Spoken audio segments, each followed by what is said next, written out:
Welcome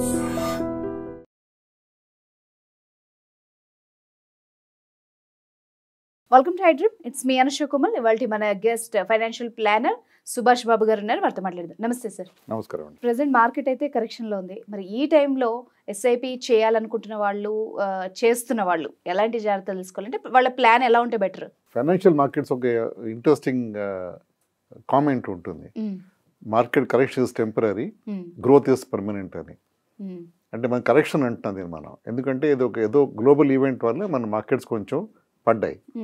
they have been rallying up and down for some time now. ఆ global event ఎప్పుడైతే అయిపోతుందో అప్పుడు market will come back to normal అని మన expectation, మన అజంప్షన్ అది. ఫర్ ఎగ్జాంపుల్ కోవిడ్లో 2020 మార్చ్లో మార్కెట్ 40% కరెక్ట్ అయింది. యాక్చువల్గా ఇట్స్ హ్యూజ్ కరెక్షన్ అది. అందరి పొజిషన్స్ లాసెస్ వెళ్ళిపోయారు. Everybody was making losses. కానీ అందరికి ఎక్స్పెక్టేషన్ ఏదో మనం ఈ షార్ట్ టర్మ్గా అయిపోతుంది అన్న ఎక్స్పెక్టేషన్ అందరూ కూడా అలాగే ఇన్వెస్టెడ్గానే ఉన్నారు చాలా మంది. కొంతమంది కూడా ఎగ్జిట్ అయిపోయారు మార్కెట్ నుంచి. సో అలా ఇన్వెస్టెడ్గా ఉన్నవాళ్ళు విదిన్ 8 to 10 months మార్కెట్ మళ్ళీ బౌన్స్ బ్యాక్ అయిపోయి ప్లస్ 55-56% వెళ్ళిపోయింది మార్కెట్ పొజిషన్. అప్పుడు సెన్సెక్స్ అది. నార్మల్ స్కీమ్స్ కూడా, నార్మల్ స్టాక్స్ కూడా which are giving about maybe 12 to 18% returns, ఈ కరెక్షన్ వల్ల investors made about maybe 35 or close to 40% returns ఈ ఇన్వెస్టెడ్గా ఉన్నప్పుడు. సో నేను చెప్పేది ఏమిటంటే ఈ కరెక్షన్ మనం టెంపరీ అని ఊహించుకోవచ్చు. ఇది ఫుల్ ఫ్లెడ్జ్డ్గా అది క్రాష్ అని అనడం లేదు. ఎందుకంటే ఇది మన ఎకానమీ స్ట్రాంగ్గా ఉంది. ఇది ఎక్స్టర్నల్ ఎలిమెంట్ వల్ల మనం ఎఫెక్ట్ అయ్యాం కాబట్టి ఇది కొంచెం కరెక్షన్ టెంపరీగా ఉంటుంది, మళ్ళీ బౌన్స్ బ్యాక్ అవుతుంది. ఈ సిచ్యువేషన్ మార్కెట్లో ఏం చేయాలి ఇన్వెస్టర్స్? ఒకటి, ఫస్ట్ కంగారు పడకూడదు. They should have patience and stay invested. B, if possible invest more. ఎందుకంటే మార్కెట్స్ డౌన్గా ఉన్నప్పుడే మనకి ఇన్వెస్ట్ చేసినప్పుడు మన ఇన్వెస్ట్మెంట్కి ఎక్కువ వాల్యూ వస్తుంది. అంటే మనకి ఎక్కువ స్టాక్స్ మన అకౌంట్లోకి వస్తాయి, మ్యూచువల్ ఫండ్స్ ఎక్కువ యూనిట్స్ మన అకౌంట్లోకి వస్తాయి. అది కామన్ అబ్జర్వేషన్ మార్కెట్ డౌన్ అప్పుడు ఇన్వెస్ట్ చేసినప్పుడు. సో ఇప్పుడు మన దగ్గర డబ్బు ఉంటే ఇన్వెస్ట్ చేయడం మంచిది. లంసమ్మా ఎస్ఐపి అనేది విషయం పక్కన పెడితే they should try and invest more. Invest చేయకపోతే at least stay calm and quiet and don't redeem, don't come out of the markets now. తర్వాత సిచ్యువేషన్ ఇవాల్వ్ అయినప్పుడు, as situation develops over time, maybe couple of వీక్స్లో, అప్పుడు take ఏ call ఏం చేయాలి అన్నది. అసలు SIP చేయాలి అనుకునే వాళ్ళు ఫస్ట్ మైండ్లో ఉంచుకోవాల్సిన కొన్ని విషయాలు ఏవైతే ఉంటాయో అవి ఒకసారి చెప్తారా? ఎస్ఐపి అనేది ఒక సిస్టమాటిక్ ఇన్వెస్ట్మెంట్ ప్లాన్. దాని 2 ఎలిమెంట్స్ దాంట్లో, కోర్ ఎలిమెంట్స్. ఒకటేమో స్టడీ మనీ రావాలి, అంటే సాలరీడ్ పీపుల్ టిపికల్గా or even business people also can do SIP. Steady income ఉండాలి వాళ్ళ అకౌంట్లోకి. ఒక ఫిక్స్డ్ డేట్లో ఇన్కమ్ ఇన్వెస్ట్మెంట్ అవుతూ ఉంటుంది ఎస్ఐపిలో. Second, discipline. Third, goal. ఈ 3 పారామీటర్స్ కానీ మనం జాగ్రత్తగా మేనేజ్ చేసుకుంటూ వెళ్తే okay really make lot of money through SIP route. So SIP ఇందాక చెప్పినట్టు ఒక ఫిక్స్డ్ డేట్లో డెబిట్ అవుతుంది. ఆ రోజు బ్యాంక్లో మనకి డబ్బు ఉండాలి, అట్టి పెట్టుకోవాలి బ్యాలెన్సెస్. అండ్ మాటికి ఇన్వెస్ట్మెంట్ ఎంత ఉంది, పెరిగిందా లేదా అని చూడడం వల్ల డిసప్పాయింట్మెంట్ తప్ప మనకి ఏమీ రాదు. ఒక గోల్ పెట్టుకోవాలి, లాంగెస్ట్ టర్మ్ గోల్. ఒక 7 ఏళ్ళు 10 ఏళ్ళు గోల్ పెట్టుకుని ఇన్వెస్ట్ చేస్తే మనకు కావాల్సిన రిటర్న్స్ దాంట్లో వస్తాయి. ఇది చేసే ముందు ఎంత చేయాలి, ఎన్ని రోజులు చేయాలి అని చేసే ముందు మనం ఒక ఫైనాన్షియల్ ప్లానర్తో కూర్చొని లెక్క వేసుకోవాలి.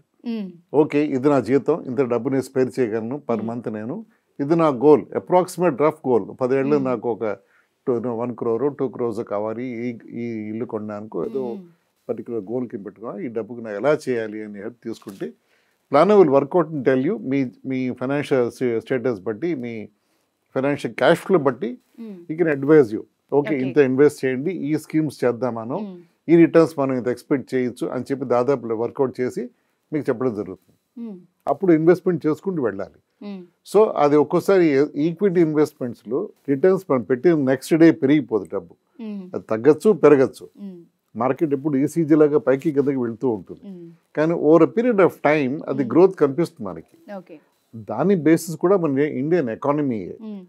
సో మన ఎకానమీ స్ట్రాంగ్గా ఉంది కాబట్టి మనం ఎవ్రీ ఇయర్ మన ఎకానమీ జీడిపి పెరుగుతోంది, మన గ్రోత్ పాత్లో ఉన్నాం గత 10 ఏళ్ళుగా.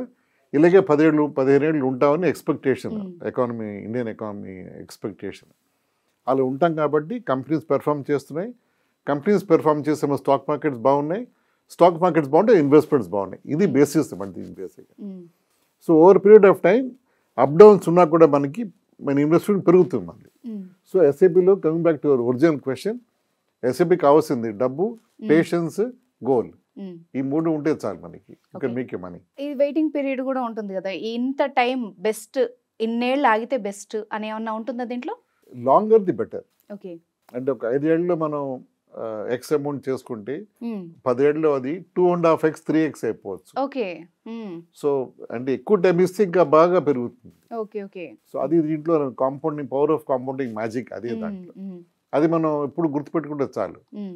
సో ఎస్ఐపిలో ఉన్న మ్యాజిక్ అదే, పవర్ ఆఫ్ కాంపౌండింగ్. ఈ పవర్ ఆఫ్ కాంపౌండింగ్ మ్యాజిక్ ఇలాగే వర్క్ చేస్తున్నాయి సిప్స్లో అన్నమాట. యాక్చువల్గా మనం తెలియకుండానే ఓవర్ టైం మన అమౌంట్ ఇన్వెస్టెడ్ ఎక్స్ ఉంటే final value can be really huge. అది చాలా ఇంపార్టెంట్గా ఉంటుంది. ఇంకొకటి లిమిటెడ్ పీరియడ్ ఎస్ఐపి అంటాం. ఇది డెఫినెట్గా ఇది ఒక ఇంట్రెస్టింగ్ కాన్సెప్ట్. అది ఒక 10,000 రూపీస్ కానీ మనం 20 years ఇన్వెస్ట్ చేస్తే ఎక్స్ అమౌంట్ మనకి వస్తుంది ఓవర్ పీరియడ్ ఆఫ్ టైం. దాదాపు 98 lakhs 1 crore రావచ్చు మనకి 20 years చేస్తే. అది 10,000 రూపాయలు. 20 ఏళ్ళు నాకు చేసే నా ప్లానింగ్ లేదు, నా మైండ్లో అంత ఎప్పుడు ఆలోచించలేదు, ఊహించలేదు, ఇంకేనా ఆప్షన్ ఉందా అంటే 20,000 రూపీస్ 5 ఏళ్ళు చేస్తే ఆ 1 crore మనం తెచ్చుకోవచ్చు. రియలీ. సో దీంట్లో ఏంటంటే ఇంపార్టెంట్ పాయింట్, మనం ఎక్కువ amount short time initial part invest చేస్తాం మనం. అవునవును. 20,000 per month, ఏడాది 2.4 lakhs, 5 ఏళ్ళు అంటే 12 lakhs ఇన్వెస్ట్ చేస్తాం మనం. మిగతా 10 ఏళ్ళు మన అలాగే అట్టి పెట్టేస్తుంది అన్న. సో అప్పుడు అది 15 ఏళ్ళు అట్టి పెడతాం, 5 years చేసి 15 years అట్టి పెడతాం మనం. అప్పుడు 1 crore అయిపోతుంది. ఫస్ట్ పార్ట్లో 10,000 రూపాయలు చేస్తాం మనం ఎవ్రీ మంత్, ఏడాదికి 1.2 lakhs, 20 yearsకి 2.24 lakhs. సో అలా అవుతుందన్నమాట యాక్చువల్గా. సో ఎక్కువ పార్ట్ మన ఇన్వెస్ట్ చేసి వెయిట్ చేస్తే చాలా ఎక్కువ గ్రోత్ అవుతుంది. సో సెకండ్ పార్ట్, ఈ లిమిటెడ్ ఎస్ఐపి అనేది యూత్ చాలా ఈజీగా అట్రాక్ట్ అవుతుంది. ఎందుకంటే వాళ్ళు షార్ట్ టైంలో డబ్బు ఇన్వెస్ట్ చేసి వదిలేయాలి దాన్ని. మళ్ళీ ఇన్వెస్ట్మెంట్ కమిట్మెంట్ లేదు దాంట్లో, వదిలేస్తే డబ్బు will grow automatically. So it's important, interesting concept for youngsters. అంటే ఈ ఎస్ఐపిని చూస్ చేసుకునేటప్పుడు కూడా ఎట్లాంటి జాగ్రత్తలు తీసుకోవాలంటే, ఎలాంటి వాటి మీద చేయాలి అన్నది కూడా గైడెన్స్ ఎలా? దానికి రిస్క్ ప్రొఫైలింగ్ అంటాం మేము. ఓకే, అంటే ఒక వ్యక్తి ఎంత రిస్క్ తీసుకోని ఉద్దేశం ఉంది, రిస్క్ అంటే not too much of risk కాదు, కానీ ఒక అతని మైండ్లో ఎలాంటి ఆలోచన ఉంది అతనికి. అంటే యంగ్స్టర్స్కి మనం ఈక్విటీ బాగా పెట్టచ్చు, మిడిల్ ఏజ్ అయితే డెట్ అండ్ ఈక్విటీ కాంబినేషన్ పెట్టచ్చు, కొంచెం సీనియర్ సిటిజన్ కేటగిరీ అయితే మనం మోస్ట్లీ హైబ్రిడ్ డెట్ ఫండ్స్ పెడతాం. ఇవన్నీ రిస్క్ ప్రొఫైలింగ్ అంటాం అంటే. అంటే దాన్ని బట్టి మన రిటర్న్స్ మనకి వర్కౌట్ అవుతాయి. దాని బేసిక్ మనం స్కీమ్ సెలెక్ట్ చేస్తాం. 2,000 స్కీమ్స్ ఉన్నాయి మన మ్యూచువల్ ఫండ్స్లో. సో అలాగే 6,000 స్టాక్స్ ఉన్నాయి స్టాక్ మార్కెట్లో. ఏ స్టాక్ ఎవరికి సూటబుల్ అనేది ఆ మ్యాచింగ్ అనేది చాలా జాగ్రత్తగా చేయాలి రిస్క్ ప్రొఫైలింగ్ బట్టి. సో మ్యూచువల్ ఫండ్స్ దగ్గర వచ్చేప్పటికి ఎస్ఐపిలో మనం వెళ్ళినప్పుడు రిస్క్ ప్రొఫైలింగ్ బట్టి ఓకే ఈక్విటీ స్టాక్స్లో స్మాల్ క్యాప్ స్టాక్స్ పెట్టాలా లేకపోతే లార్జ్ క్యాపా, ఏ కేటగిరీ పెడితే ఎంత రిటర్న్స్ ఎక్స్పెక్ట్ చేయొచ్చు అని ఒక ట్రాక్ రికార్డ్ మా దగ్గర ఉంటుంది కంపెనీ పెర్ఫార్మెన్స్ బట్టి. అవి కూడా పాస్ట్ ట్రాక్ రికార్డ్స్ అని, ఫ్యూచర్లో అలా ఇస్తాం గ్యారంటీ లేదు, కానీ మన అదొక బేసిస్ అవుతుంది మన లెక్క వేయడానికి. అది మనం అలా రఫ్గా క్యాలిక్యులేట్ చేసుకుని ముందుకు వెళ్ళొచ్చు. ఈ మధ్యలో మనం అనుకున్నట్టు కానీ రిటర్న్స్ రాకపోతే మనం దాన్ని కోర్స్ చేంజ్ చేసి ఇంకొక స్కీమ్ పెట్టుకోవచ్చు, మార్చుకోవచ్చు. మళ్ళీ దానికి ఏమైనా చార్జెస్ లాంటి హిడెన్ ఫీజెస్ ఉంటాయండి? కొంచెం ఉంటాయి దాంట్లో.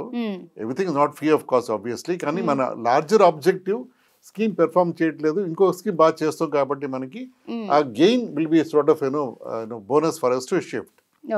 అంటే పెద్ద చార్జెస్ ఏం పడవు, you can handle that comfortably. ఇవన్నీ కూడా ఫైనాన్షియల్ ప్లాన్ మీకు అడ్వైస్ చేస్తారు. That's important to know. ఇవన్నీ కూడా డూ ఇట్ యువర్ సెల్ఫ్ మోడ్లో ఈజీగా కనపడతాయి. చాలా యాప్ ఫైనాన్షియల్ స్టార్ట్అప్ యాప్స్లో అంత ఈజీ కాదు, చూసేంత ఈజీ కాదు చేయడం అనేది. దీంట్లో చాలా మెళకువలు ఉన్నాయి దీంట్లో.